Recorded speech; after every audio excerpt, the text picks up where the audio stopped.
If I Stay is about the choices that we make in life, the way the decisions we make define us. It's about the way the people who we choose to love and who choose to love us define us, and the way our lives are changed by who we love.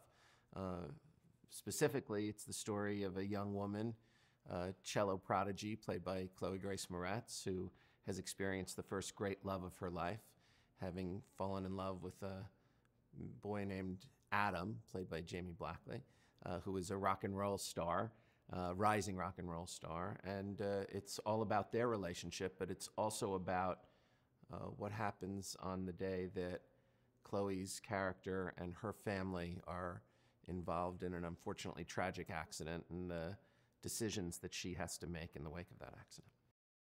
I met Allison Greenspan about a year and a half ago. I had just read the screenplay by Shauna Cross, and then at the second I put the screenplay down, I picked up the book and read the book, because my immediate reaction was, I gotta see where this material comes from. It just felt so rich and exciting that I kind of went from one reading experience directly into the other and read the book. And when I put the book down and I read it in a single sitting, I was just so moved. I was kind of shattered by it, and thought, I really want to make this movie.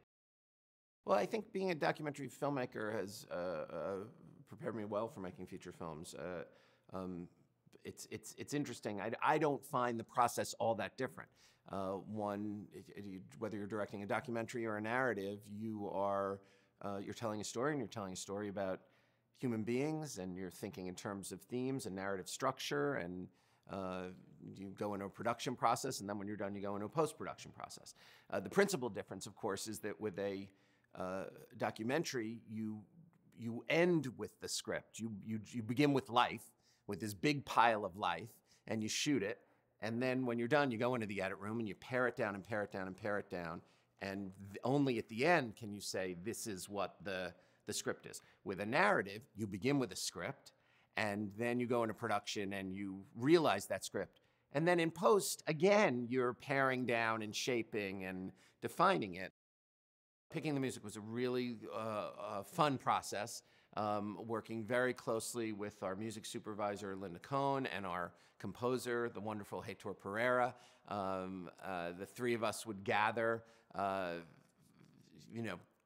times a week, long before we started pre-production, and we just listened to music, listened to hundreds and hundreds of songs that had been written, some written for us, some submitted by bands that they had just written but had never recorded, and we listened through them, and we're on a search for the 5 songs that would be perfect for Jamie's band. And by the end of the process, we found them, but it required going through really hundreds and hundreds of songs and listening to them and having kind of instinctual responses to them, and talking about strengths and weaknesses. And in a couple of cases, we asked the writers to adjust lyrics, and sometimes to adjust the music, but it turned out really well.